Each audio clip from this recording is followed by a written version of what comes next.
मैं जहां जाता हूं मैं सब जगह प्रार्थना करता हूं कि शहीद जो है ये देवताओं की देवता है, इनसे बड़ा देवता कोई धरती पे नहीं। और ये क्यों कहता हूं, कोई मेरे कहने से कोई नहीं मानेगा, लेकिन इतिहास को आप पढ़ोगे समझोगे तो आपको फिर लास्ट में मानना ही पड़ेगा। ये 140 करोड़ का देश है और इस देश में जितने मंदिर बने हुए हैं अपने, उन मंदिरों में देवता विराजते हैं। एक भी देवता का ऐसा कोई इतिहास नहीं है कि वो अपनी मां के कोई देवता पैदा हुआ, वो भी आपकी तरह से हमारी तरह से इंसान मनुष्य पैदा हुए।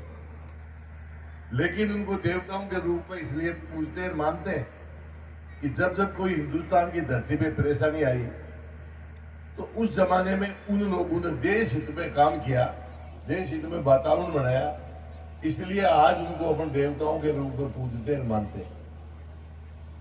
लेकिन आज जो शहीद की रामचंद्र जी की मूर्ति का अपन ने अनाउंस किया, इन्होंने देश के लिए जान न्यौछावर किए। इसलिए मैं कहता हूं कि देवताओं से का देवता होते हैं, देवता इनसे बड़े नहीं होते। इसलिए इनको पूजना, राज जोड़ना, उतारना, धर्म के साथ जोड़ना, खुशी गमी में याद करना, ये आपकी हमारी सबकी जिम्मेदारी। जो देश के लिए जो होता है, देश की पूंजी है, देश की धरोहर है। और इसलिए मैं आपको निवेदन कर दूं कि इनको हर संभव जहां भी वक्त आए, जब भी कोई ऐसी परिस्थिति आए तो इनको याद करना चाहिए। और सब 36 बिरादरी के लोगों की जिम्मेदारी, कोई अकेले मीणा समाज की, मीणा परिवार की नहीं है।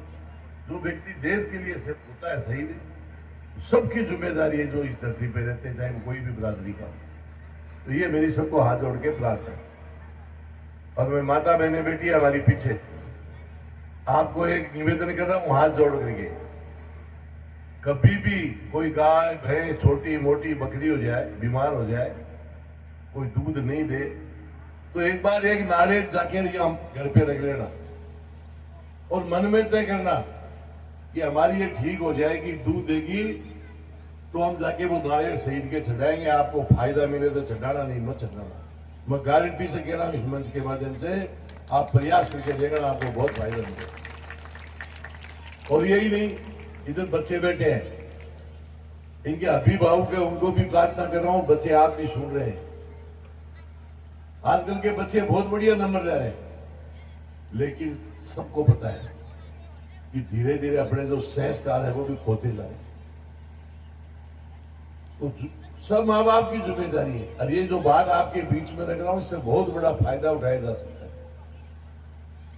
जब परीक्षा का टाइम, एक बार परीक्षा आती है साल में, परीक्षा का टाइम आए और सब माँ बाप अपने बच्चों को कहे, बेटा सबसे पहले नहा धो के और वहां शहीद के धोख लगाना, और उसके बाद में परीक्षा देने के लिए जाना।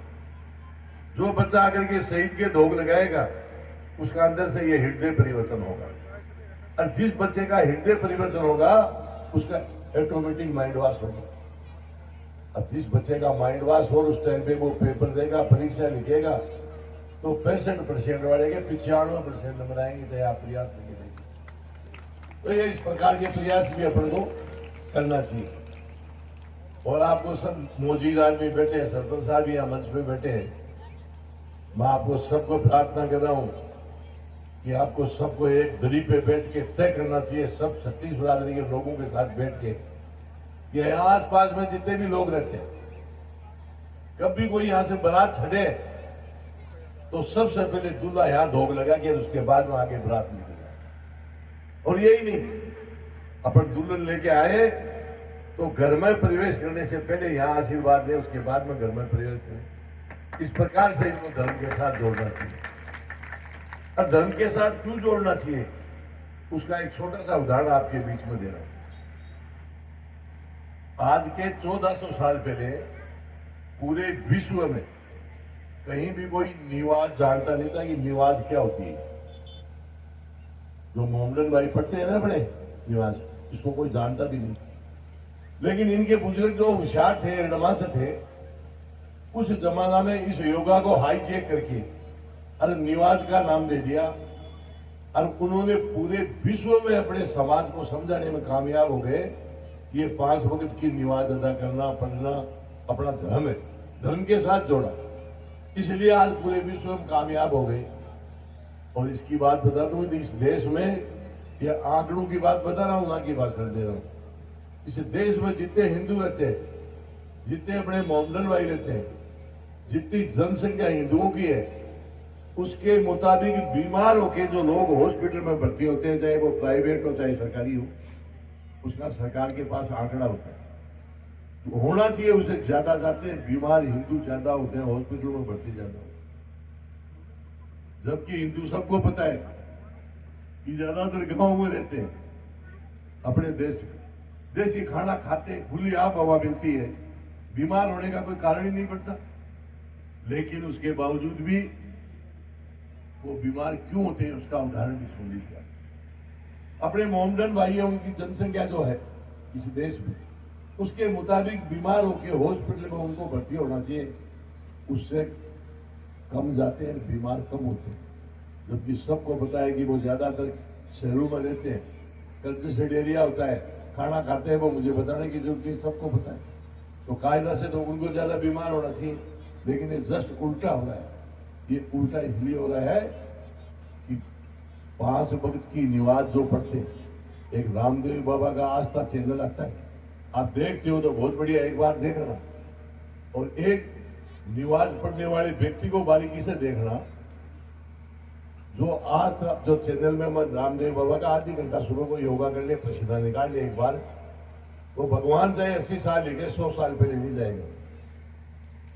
लेकिन आपको बता दूं, 5 बार अपने मोहम्मदन भाई 5 बार पसीना निकालते हैं योगा करके। वो भी योगा जो है एक ही, कभी भी टीवी पे देखना आप, जो रामदेव बाबा योगा बताता है और जो नमाज अदा करते हैं, पढ़ते हैं, सेम एक चीज है, उसमें कोई अंतर नहीं। तो वो 5 बार जो आदमी योगा कर लेता है तो उसका क्या बिगड़ेगा। लेकिन ये सारी बात इसलिए हो रही है कि उनके बुजुर्गों ने धर्म के साथ जोड़ा, इसलिए आज उनके समाज को फायदा मिल रहा है। इसलिए मैं सबको प्रार्थना कर रहा हूं कि इन शहीदों को जब तक अपन धर्म के साथ नहीं जोड़ेंगे, जब तक इस देश का भी भला नहीं हो सकता, आपका हमारा भी भला नहीं हो सकता।